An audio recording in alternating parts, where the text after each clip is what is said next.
Well, I started off, hitchhiked, and then I got so that I made enough money to ride the bus. They were horrible buses. They weren't Greyhounds in those days.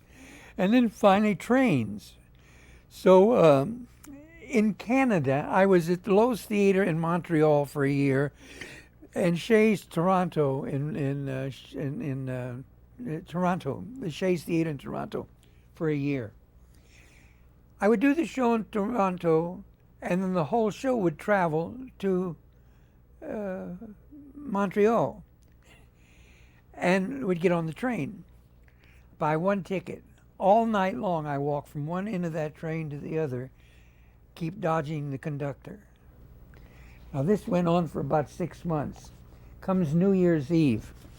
Conductor on the train, I recognized him. He came to the stage door. He says, "Do you think you can get us a couple of passes for the midnight show?"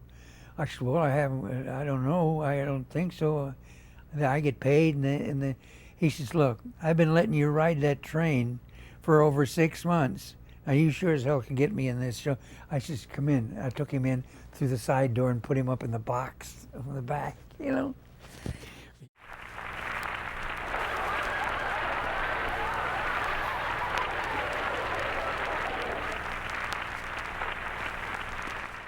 I know in New York, when I stayed at the Flanders Hotel, acts used to come up to my room, and each of them would throw a quarter on the bed or a dime, whatever they had, and they'd go out and they would buy food, and we had a cooker that we put on 2 bricks, you know. Then we'd take the drawer out of the dresser and turn it upside down and put it over the backs of 2 chairs, set it sideways, and use that as the table. See, and if the hotel management came upstairs smelling food cooking, boom, everything, the stove went outside on the fire escape, and all the food and stuff went in the dresser drawer and pulled it back. You come in, and we'd be sitting there talking to each other, you know. "Yeah, come in." One time an agent called me up and he said, I owed $9 rent, 3 weeks rent at a hotel in New York. He says, "Do you want to play the Follies Brooklyn?" I said, "How much?" He said, $75. I said, 100.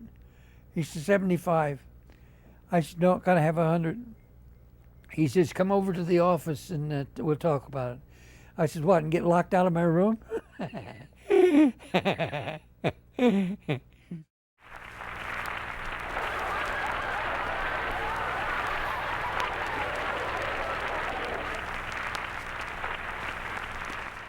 Henny Youngman, I went to see him at Lowe's State in New York. And when I played the Paramount Theater and had to go to California to MGM, I said to Bob Whiteman, the manager of the theater, he said, "Who am I going to replace you with?" I said, "Henny Youngman." So he put Henny Youngman in, and Henny Youngman and myself were the only 2 talking acts that ever went over there. They'd unscrew the bolts on the seats and throw them at you, these kids. They'd skip school, you know. But I went over, and so did Henny. But the hardest I ever laughed, it was in the winter. I mean, it was like a blizzard in New York. And there wasn't over 50 people in the audience at Lowe's State. That's how cold it was. Regardless, Henny does the same routine all the time. He says, "I was out playing golf this morning." Well, that hit me so funny. In a blizzard, you're playing?